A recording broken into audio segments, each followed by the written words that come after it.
이 모든 게 쓸데없는 거란 말이지. 이렇게 경멸스레 침을 뱉었음에도 그는 이미 갑자기 어떤 무시무시한 짐을 내려놓는 것처럼 유쾌해 보였고 술집에 있는 사람들을 정겨운 눈으로 둘러보았다. 그러나 바로 그때조차도 그는 모든 게 잘 될 거라는 이런 낙관적인 생각이 또한 병적인 것을 어렴풋이 예감하고 있었다. 그때 선술집에는 남아있는 사람이 별로 없었다. 층계에서 마주친 2명의 취객 외에도 그들의 뒤를 따라 아가씨 하나와 아코디언을 가진 5명 정도 되는 한 무리의 사람들이 한꺼번에 나가버렸다. 그들이 나간 후 선술집은 조용하고 휑했다. 약간 취한 채로 맥주를 마시고 있는 소시민처럼 보이는 사람 하나와 그의 친구인 뚱뚱하고 거대한 체구의 사내가 있었다. 희끗한 턱수염에 카프탄을 입고 있는 몸집이 큰 이 사내는 곤드레 만두에 취해 의자에 앉아 잠에 취한 듯 하다가도 갑자기 손가락을 튕기기 시작하거나 제멋대로 두 팔을 뻗기도 하고 의자에 앉은 채로 상반신만 일어나려 하기도 하고 그것도 모자라 가사를 기억해내려고 갖은 애를 쓰며 말도 안 되는 엉터리 같은 노래를 불러댔다. 1년을 꼬박 마누라를 주물렀지. 1년을 꼬박 마누라를 주물렀어. 그러다 다시 불현듯 잠에서 깨어나서는 또다시 포디야체스카야 거리를 걸었지. 옛날 여자를 만났다네. 그러나 흥을 돋우어 주는 사람은 하나도 없었다. 그의 과묵한 친구는 이 사내의 모든 흥을 오히려 못마땅하고 미심쩍은 눈으로 바라보았다. 그리고 거기에는 퇴직 관리처럼 보이는 사람 하나가 더 있었다. 그는 술잔을 앞에 두고 혼자 앉아서 이따금 한 모금씩 마시며 주위를 둘러보고 있었다.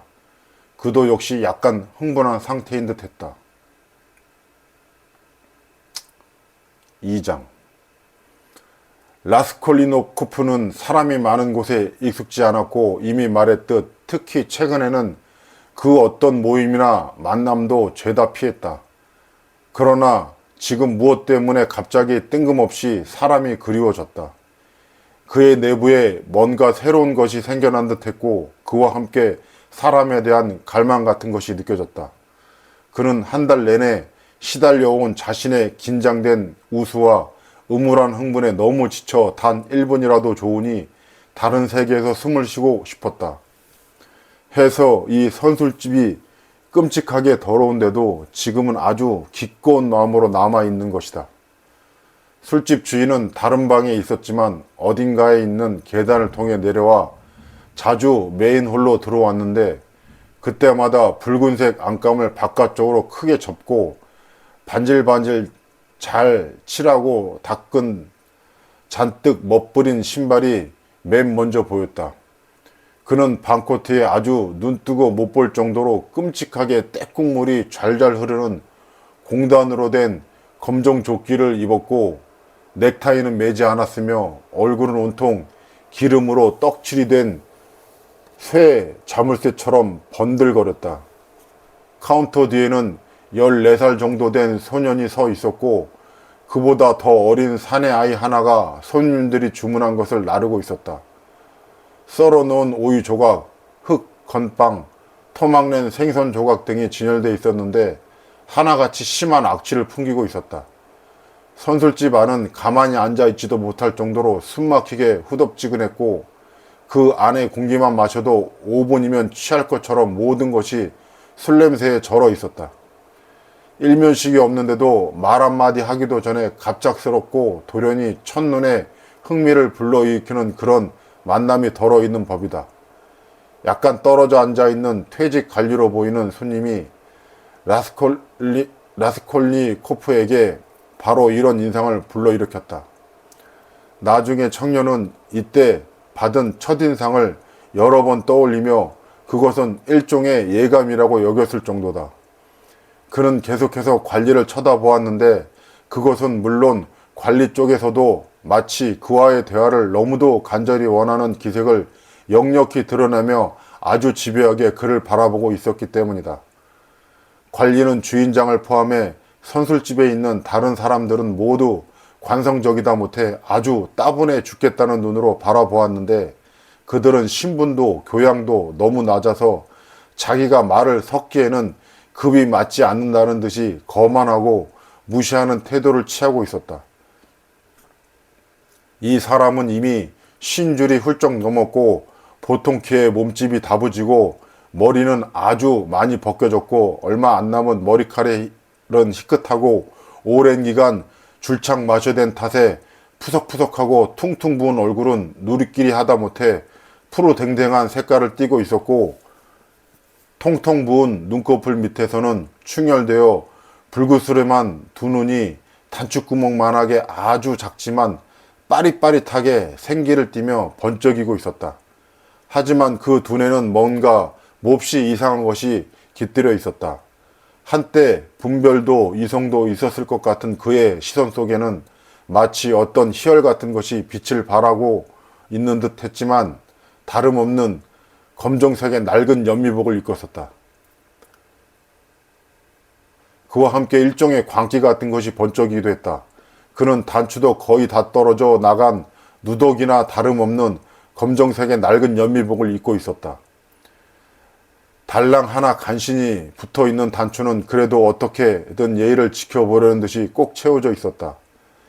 난징제 비단조끼 밑으로는 얼룩덜룩하고 더럽고 꼬깃꼬깃 구겨진 와이셔츠의 앞가슴 판이 삐죽이 나와 있었다. 얼굴은 관리식으로 면도를 하긴 했지만 빳빳한 수염이 푸르스름하게 더부룩한 것이 면도한 지 이미 한참 된 듯했다. 사실 그의 태도에는 정말로 어딘가 관리다운 의젓한 유풍이 있었다. 하지만 그는 안절부절 못했고 머리를 헝클기도 하고 때로는 엎질러진 술 때문에 끈적끈적한 탁자에 구멍난 팔꿈치를 얹고 우세에 잠긴 채 두 손으로 머리를 괴기도 했다. 그러다 마침내 그는 라스콜리코프를 똑바로 바라보며 결심한 듯 큰 소리로 말을 걸었다.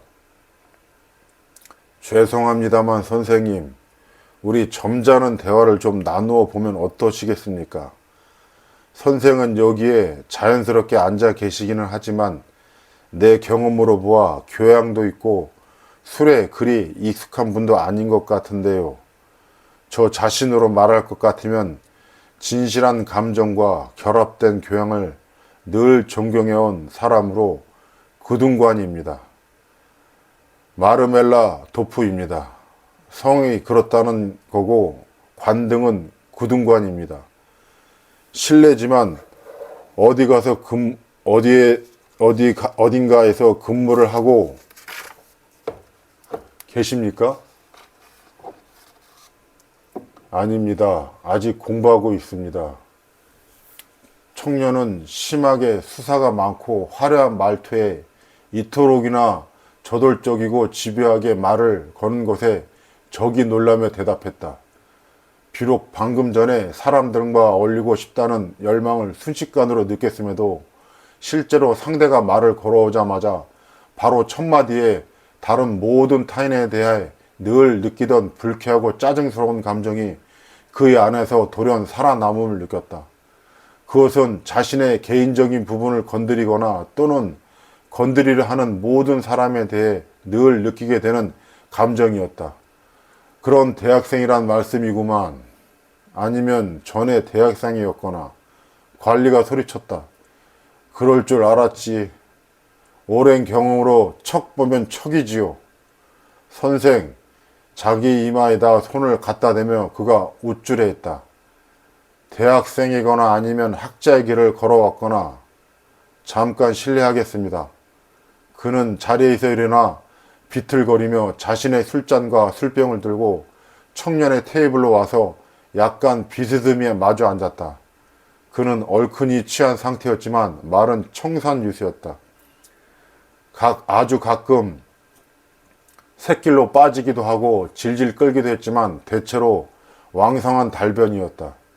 마치 한 달 내내 어느 누구와도 말을 해본 적이 없는 것처럼 심하다 싶을 만큼 열정적으로 라스콜리코프의 대화에 달려들었다.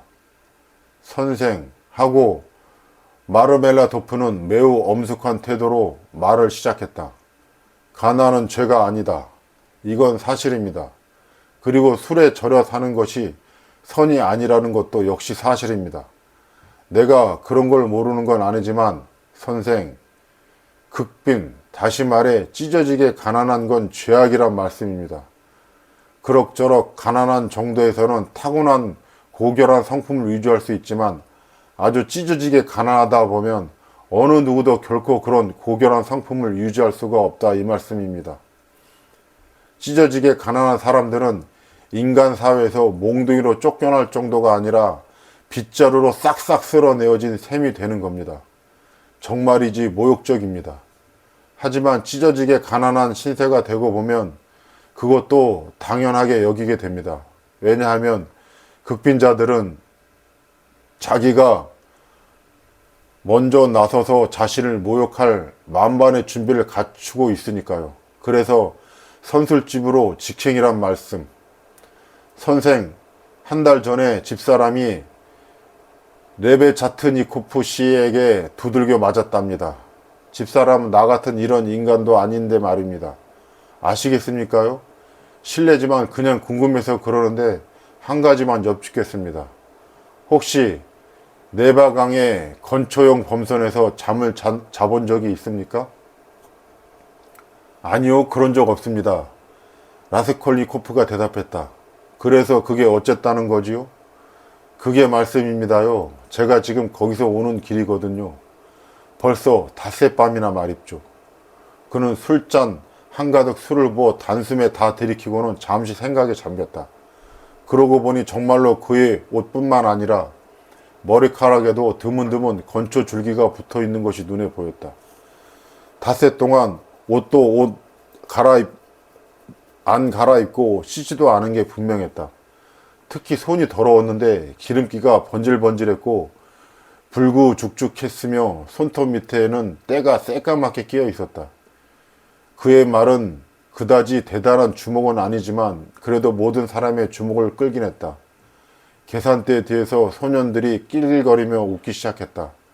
주인장도 이 익살꾼 이야기를 듣기 위해 일부러 위층에서 내려와 하품을 하며 느릿느릿하면서도 거들먹거리는 태도로 조금 떨어진 곳에 자리를 잡고 앉았다. 메르멜라도프는 오래전부터 이 집의 단골임이 분명했다. 그리고 수사가 많고 화려한 그의 말투도 사실 선술집에서 온갖 낯선 사람들과 빈번하게 얘기를 나누다 생긴 습관이리라. 이런 습관은 어떤 술꾼들, 특히 집에서 대접을 못 받고 학대받는 술꾼들에게는 거의 욕구로 변한다. 때문에 그들은 같이 술을 마시는 사람들에게 자기 변명을 하려 애쓰고 가능하다면 존경까지 서둘러 얻어내려고 기를 쓴다. 익살꾼이야. 주인장이 큰 소리로 말했다. 관리라면 왜 일도 안 하고 근무도 안 하는 거요? 어째서 내가 근무를 하냐고요? 선생, 마치 방금 질문한 사람이 라스콜리코프이기나 한 것처럼 마르멜라도프는 그만 바라보며 질문을 되풀이했다. 어째서 근무를 하지 않느냐고요? 이렇게 쓸데없이 빌빌거리며 비참한 생활을 하는 나는 마음이 편하겠습니까? 한 달 전 레베자트니코프 씨가 자기 손으로 집사람을 마구 두들겨 팰 땐 나는 술이 떡이 된 채 뻗어 있었는데 그렇다고 정말 내가 괴롭지 않았겠습니까? 실례지만 청년 혹시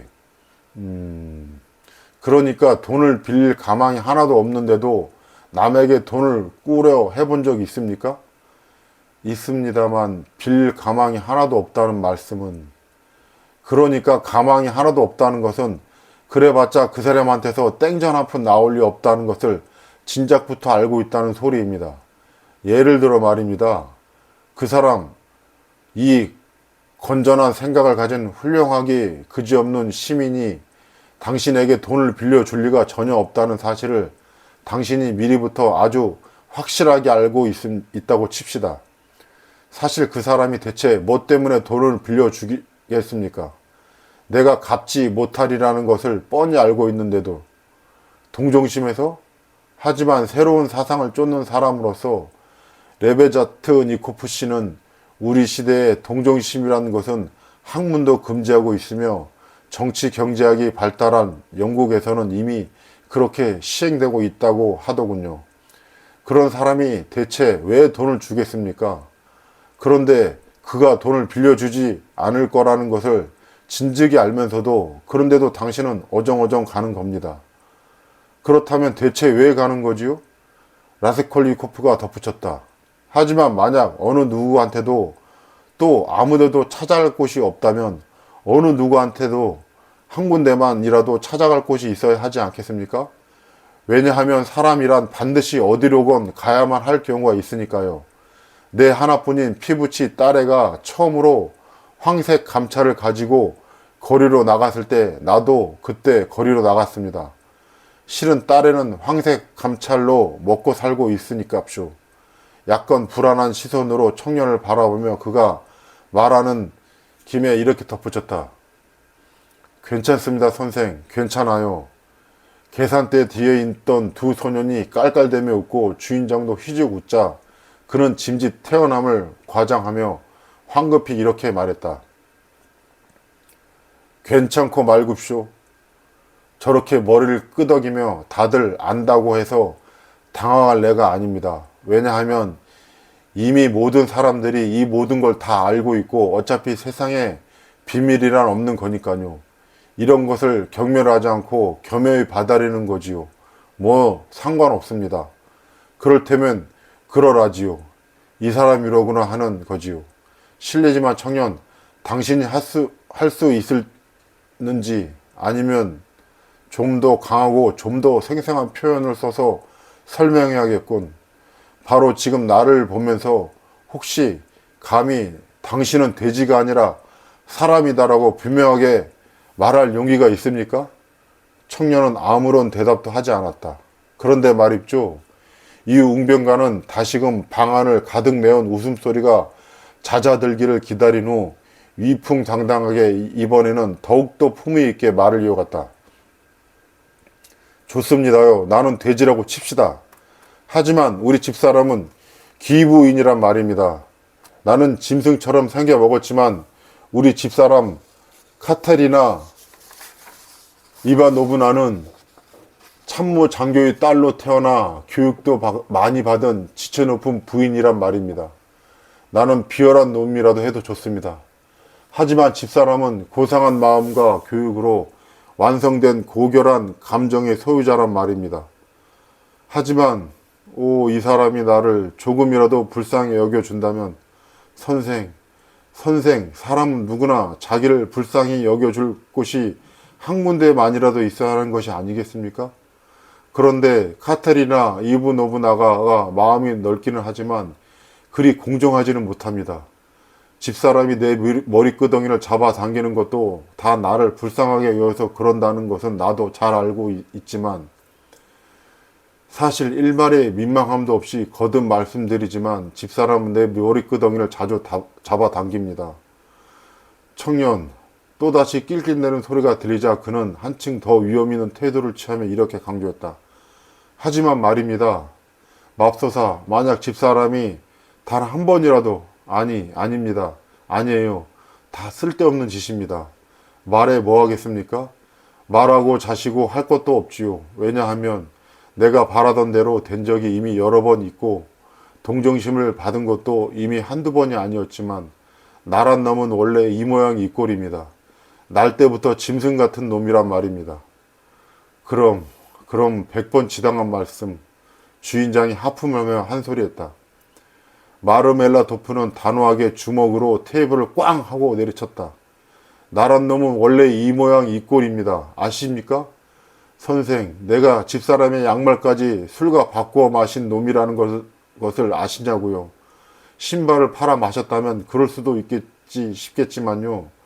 나는 안사람 양말을 술과 바꾸어 마셔버렸다급쇼. 집사람의 염소털로 짠 목도리도 술과 바꿔 마셔버렸습니다. 그건 집사람이 옛날에 선물을 받은 거니까 내 물건도 아니고 집사람 물건인데 말이죠. 우린 온기 하나 없는 차가운 방구석에 살고 있습니다. 덕택의 집사람은 지난 겨울에 감기에 걸려 기침을 해대더니 이미 피를 토할 지경이 되었습니다.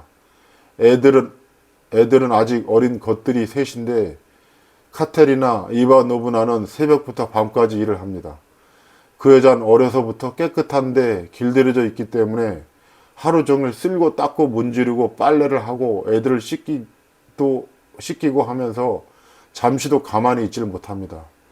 또 가슴이 좋지 않아 이미 폐병인 기색이 완연합니다.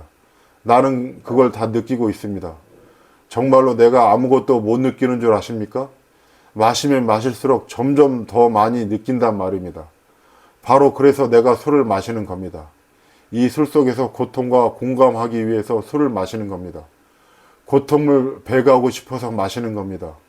그리고 그는 마치 절망에 빠진 듯 테이블에 다을이 많지 고개를 툭 떨구었다. 청년, 그가 다시 고개를 들고 말을 계속했다. 당신 얼굴에서 어떤 비애 같은 것을 느낍니다. 당신이 여기 들어오자마자 그걸 느꼈기 때문에 곧장 말을 걸었던 겁니다. 당신 앞에서 내 신세 타령을 하는 것은 이 논팽이들 앞에서 내 자신을 구경거리로 만들려고 하는 건 아닙니다. 그렇지 않아도 여기 있는 사람 모두가 내 얘기를 훤히 알고 있거든요. 내가 이러는 건 나를 이해해 줄 만한 동정심이 있고 교양 있는 사람을 찾고 있는 것입니다. 우리 집사람은 현의 귀족 학교를 다녔고 졸업 때는 현 지사와 기빈들 앞에서 쇼를 가지고 춤을 추어서 금메달과 상장도 받은 사람입니다. 그 메달을 팔아먹었지요. 이미 오래전에. 상장은 지금까지도 집사람 트렁크에 고이 간직하고 있는데 바로 얼마 전에도 그걸 꺼내 주인 여자에게 보여주더군요. 주인 여자와는 눈만 마주치면 으르렁 대는 사이지만 그래도 아무라도 붙잡고 자기한테는 행복한 때가 있었다는 걸 알리고 자랑하고 싶었던 겁니다. 나는 그런 걸로 아내를 탓하지 않습니다. 절대 그러지 않아요. 왜냐하면 지금 아내의 추억 속에 남아있는 것은 달랑 그것 하나뿐이고 다른 것들은 죄다 먼지처럼 형체도 없이 사라져 버렸으니까요. 그렇습니다. 그래요. 집사람은 성미가 불같고 자존심도 세고 고집도 엄청납니다. 자기 손으로 바닥을 닦고 검은 빵을 먹고 살망정 남들이 업신여기는 것만큼은 절대 못 참는 성격이지요. 해서 레베자트니코프 씨가 무례하게 구는 꼴을 그냥 참고 보지 못했던 거고 그 일로 레베자트니코프 씨가 때리자 맞아서라기보다는 우라통이 터져서 자리에 드러눕고 말았습니다. 내가 집사람과 결혼했을 때 그녀는 올망졸망한 아이 셋이나 딸린 과부였습니다. 집사람의 첫 번째 남편은 보병 장교였는데 사랑에 눈이 멀어 부모님 집에서 야반 도주를 했던 겁니다. 이루 말할 수 없을 정도로 남편은 사랑했지만 남편은 카드 노름에 푹 빠져서 재판까지 회부되었다가 그러다 그만 죽어버렸지요. 하긴 끈 무렵에는 집사람에게는 손찌검까지 한 모양이지만 집사람도 가만히 당하고 있지는 않았지요. 그것에 대해서는 증거 서류가 있어 나도 확실히 아는데 집사람은 지금까지도 그 남자를 회상할 때면 눈물을 흘리며 그 남자는 이랬는데 너는 뭐냐며 나를 구박합니다. 하지만 나는 기쁩니다.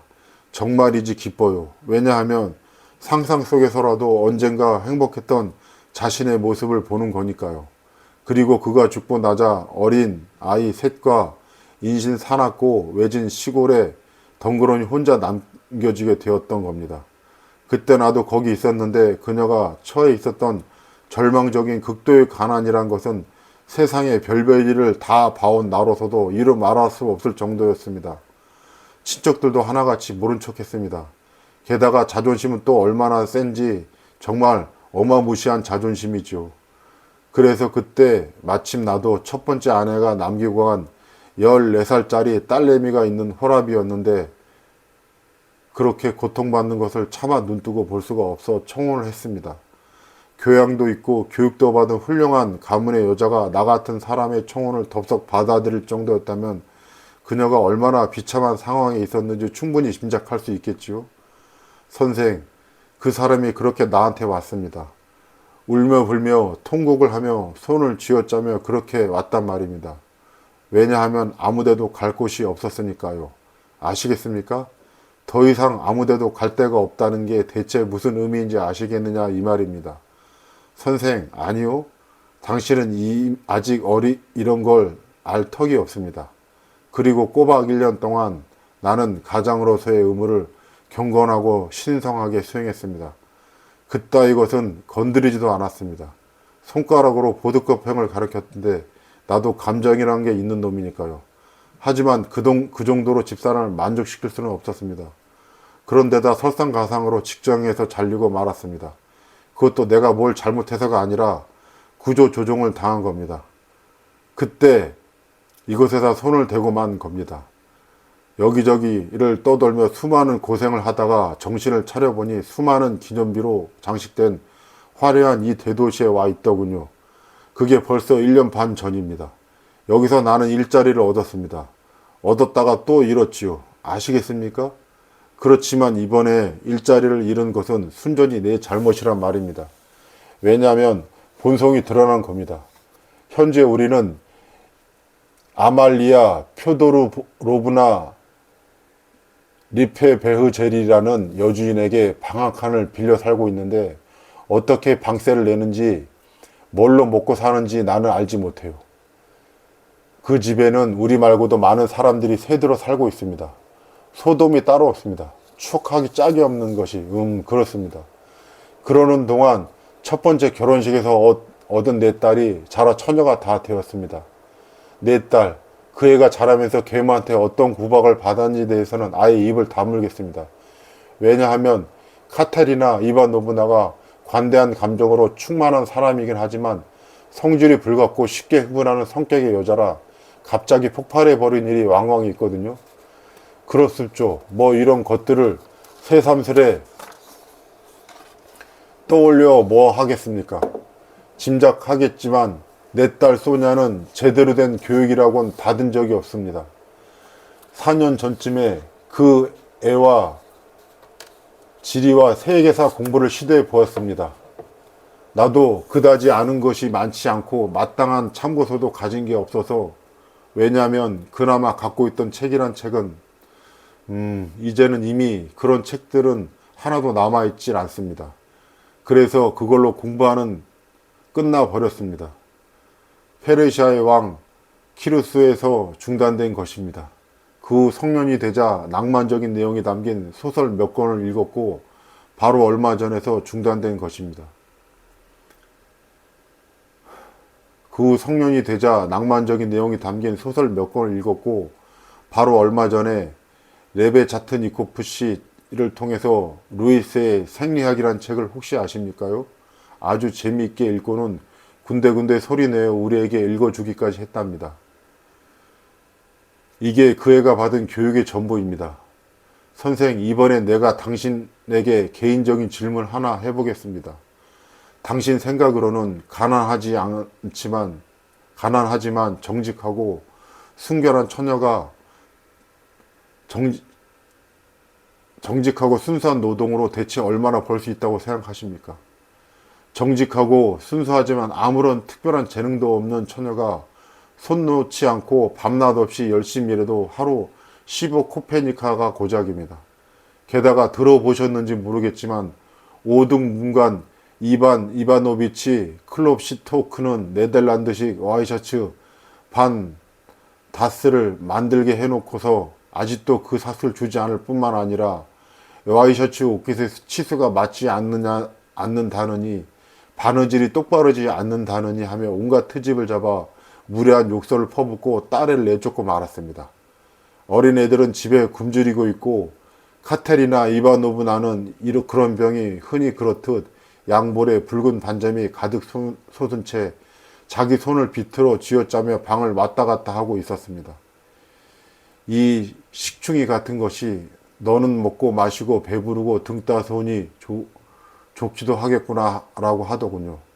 어린 것도 사흘 동안 빵 쪼가리 하나 못 구경하고 있는 판인데 먹고 마시다니요. 그때 나는 누워 있었습니다. 그렇습니다. 술에 취해 누워 있었지요. 누워서 내 딸 소냐가 말하는 소리를, 워낙 순한 애라 목소리도 여간 온순한 게 아닙니다. 머리는 금발이고 여이고 자그마한 얼굴은 언제나 핏기 없이 창백합니다. 들었습니다.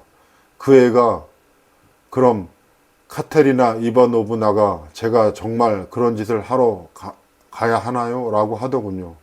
그 애가 그렇게 말하는 것은 자주 경찰 신세를 지는 행실이 좋지 못한 다리아 프란초브나라는 여자가 있는데 그 여자가 안주인을 통해 벌써 서너 번이나 권해온 일이 있기 때문입니다. 그래, 그게 뭐가 그렇게 대단하다고 그렇게 소중히 모시는 거냐? 그게 무슨 보물단지로 되냐라고 카테리나 이바노브나가 조롱하듯이 대답하더군요. 하지만 마누라를 욕하지는 마십시오, 선생. 그 여자 비난하거나 책하지는 마십시오. 제정신으로 한 말이 아닙니다. 병에 걸린 데다 어린 것들을 배고프다고 울어대죠. 그러니 너무 흥분해서 이성을 잃고 한 말입니다. 진짜 그러라고 한 말이 아니고 그저 분풀이를 하려고 한 말이란 말입니다. 왜냐하면 카테리나 이바노브나는 그런 성질을 가진 여자니까요. 어린 것들이 울면 그게 아무리 배가 고파 우는 경우라도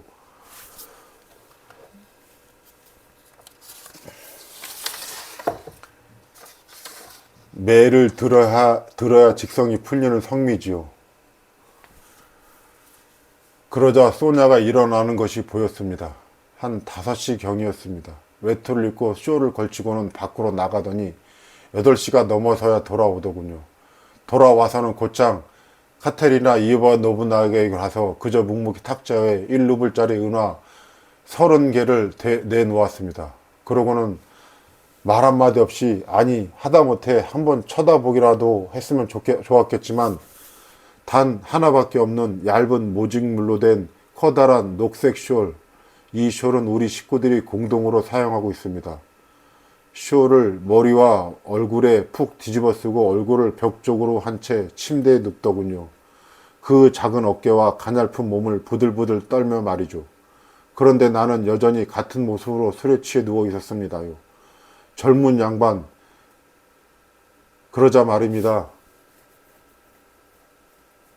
카테리나 이바노브나 역시 아무 말 없이 소네치카 누워있는 침대로 다가가더니 밤새도록 그 발밑에 꿇어앉아 그녀의 발에 입을 맞추며 일어나려고 하질 않았습니다. 둘이 꼭 껴안은 채 둘이서 그렇게 잠이 들더군요. 그런데도 말입죠. 나는 술이 떡이 된 채 그냥 그렇게 누워 있었단 말입니다요. 목소리가 갑자기 뚝 끊어지기라도 한 듯 마르멜라 도프는 돌연 입을 다물었다. 그러더니 갑자기 황급히 술을 따라 쭉 들이키더니 만족스러운 듯이 꺽 소리를 냈다. 선생, 그때부터 말입니다. 잠시 멈칫거리다 그는 말을 계속 이어갔다. 그때부터 좀 불미스러운 일도 있고 또 나쁜 의도를 가진 사람들의 밀고도 있고 이 일에 특히나 앞장선 것 같은 다리아 프란초프나였는데 자기에게 응당 보여야 할 감사의 마음을 표하지 않았다는 이유였습니다. 그때부터 내 딸 소피아 세메노브나는 황색 감찰을 받아야 했고 그 때문에 우리 함께 살 수 없게 되었습니다. 왜냐하면 여주인 야말리아 표도르로브나가 그런 일을 용납하지 않아서이기도 했고 전에는 자기가 나서서 다리아 프란초프나를 거들어 놓고는 말입니다. 게다가 레베짜트니코프 씨도 바로 소냐 때문에 그 사람이 카테리나 이바노브나 사이에 사달이 난 것입니다. 처음에는 자기가 소냐의 마음을 얻으려 그렇게 용을 쓰더니만 자존심이 상해서인지 불끈 화를 내며 나처럼 교양 있는 사람이 어떻게 저런 여자와 한 지붕 밑에 살 수 있느냐 하면서 말이죠. 그렇다고 카테리나 이바노브나가 가만히 있을 사람입니까? 그러다 그 사달이 나고 만 거지요. 그래서 이제 손에 치카는 어두워진 후에나 집에 들러 카테리나 이브노브 나가를 거들기도 하고 힘 닿는 대로 돈도 보내옵니다. 소냐는 지금 재봉사 카페르나 우모프라는 사람의 집에 방 한 칸을 세내어 살고 있습니다. 카페르나 모프는 절름발이의 말더듬이인데다 애들도 다 말을 더듬습니다. 게다가 마누라마저 말더듬이입니다. 온 식구가 한 방에 사는데 그래도 소냐만은 칸을 막아서 따로 방을 쓰고 있습니다. 그렇습니다. 그 사람들은 정말이지 가난하기 짝이 없고 말도 더듬지요. 그렇습니다. 그 무렵 어느 날 아침에 말입죠. 나는 일어나자마자 내 누더기를 걸쳐 입고 두 손을 하늘로 쳐들고 기도를 한 후 이반 아파나시 예비치 가카댁으로 향했습니다. 이반 아파나치 예비치 가카가 누군지 아시겠습니까? 모른다고요? 그토록이나 선량한 분을 모르시다니. 그분은 양초 같은 분입니다. 주님의 얼굴 앞에 밝혀진 양초 같은 분이십니다. 왜냐하면 꼭 양초같이 녹아버리시니까요. 제 모든 사정을 다 들으시더니 심지어 눈물까지 흘리셨습니다. 그래, 마르멜라 도프, 자네는 이미 한번 내 기대를 저버렸어. 내 개인적인 책임하에 다시 한번 자네를 써보겠네. 반드시 명심하고 그만 가보게. 꼭 이렇게 말씀하셨지요. 나는 마음속으로 그의 발에 묻은 먼지에까지 입을 맞출 지경이었습니다. 왜냐하면 그분은 전직 고관이자 새로운 국가적 사상과 새로운 교양을 지니신 분인지라 제가 실제로 그렇게 하는 것을 허락하지는 않으셨을 테니까요.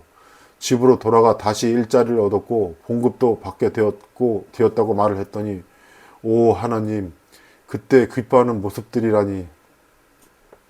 마르멜라 도프는 몹시 흥분해서 또다시 말을 멈췄다.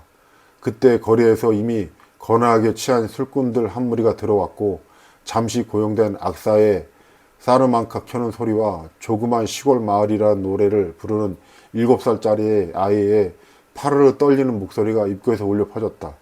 시끌벅적해졌다. 주인장들과 하인들은 방금 들어온 사람들을 만나러 분주히 움직였다. 마르멜라 도프는 방금 들어온 사람들에게는 눈길도 주지 않고 얘기를 계속했다. 그는 이미 매우 쇠약해 보였으나 치기가 돌면 돌수록 말을 점점 더 많아졌다. 얼마 전에 일자리를 얻는 데 성공한 데에 대한 기억이 그에게 생기를 부여하는 듯 했고 그의 얼굴에는 일종의 광채마저 번뜩이는 듯 했다. 라스콜리코프는 주의 깊게 그의 말을 들었다가 테리나 이바노브나와 소레치카가 이 사실을 알자마자 오 하느님, 나는 정말이지 천당에 올라간 것 같았습니다. 소 돼지처럼 누워 뒹굴 때는 욕망 퍼부어대더니 그런데 이제는 까치발로 걸어 다니고 아이들을 조용히 시키고 하지 않겠습니까? 세면 자하리치가 직장에서 일하느라 피곤하셔서 쉬고 계셔. 조용히 일하고 하면서요. 출근 전에는 커피를 내온다, 크림을 끓인다, 야단법석을 떨지요. 크림도 진짜 크림을 구해오기 시작했지요. 듣고 계십니까? 게다가 나에게 멀쓱한 제복을 맞추어 주려고 긁어모은 11루블 50코페니카가 어디서 났는지 내가 모르겠습니까? 구두와 엄청나게 근사한 옥 양목으로 된 와이셔츠 앞부분은 그리고 제복, 이 모든 것을 11루블 50코페니카로 너무도 멋진 것으로 장만해 놓은 겁니다. 첫날 아침 출근을 했다 돌아오니 요리를 2가지나 준비해 놓았더군요. 수프와 고추냉이를 곁들인 콘비프였는데 그때까지는 구경도 못했던 것들이었습니다. 안에는 제대로 된 옷이라고는 없는데 진짜 한 벌도 없는데 어디 손님으로라도 가는 것처럼 단장을 하고 있었습니다. 뭐가 있어서라기보다는 무에서 이 모든 것을 창조해낼 수 있었던 겁니다. 머리를 곱게 빗고 옷깃을 깨끗하게 하고 덧소매까지 다니 아니 이건 완전히 딴 사람 같았습니다. 더 젊어지기도 하고 더 예뻐지기도 하고 말이죠.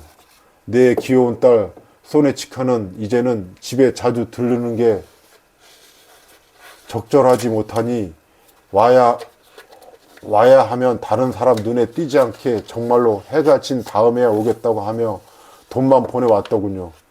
이게 무슨 뜻인지 아시겠습니까? 아시겠냐고요. 저녁을 먹고 한잠 자러 들어간 게 글쎄 무슨 일이 벌어졌는지 아십니까? 카테리나 이바노브나는 정말 그를 그새를 못 참고 여주인 야말리아 표도로브나를 불러 커피나 한 잔 마시자고 청하는 겁니다. 바로 일주일 전에 그 여자가 그렇게 쌈박질을 해놓고 말이죠. 2시간 동안이나 앉아서 계속 소곤소곤 떠들어 대더군요. 글쎄 이번에 세면 자아리치가 취직을 해서 봉급도 받아오게 되었어요. 각하에게 갔더니 각하가 친히 나오셔서 다른 사람들은 다 기다리러 하시고선 세면 자아리치 손을 잡고 모든 사람들을 옆을 지나 사무실로 데려가셨대요.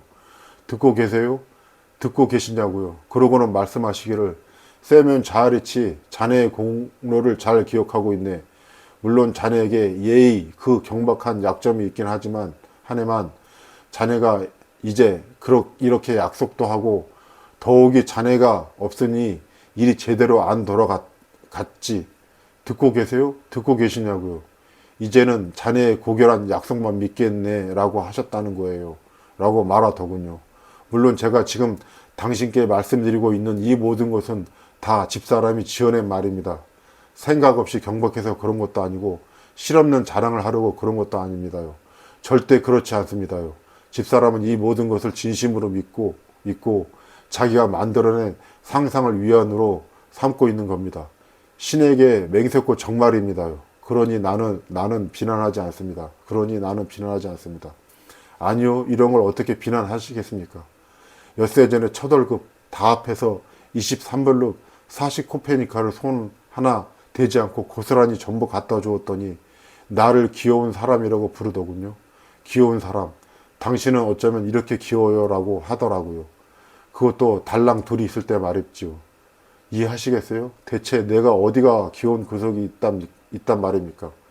그리고 남편 구실이나 제대로 합니까? 그런데도 내 볼을 살짝 꼬집더이다. 당신은 어쩌면 이렇게 귀여워요 라고 하면서요.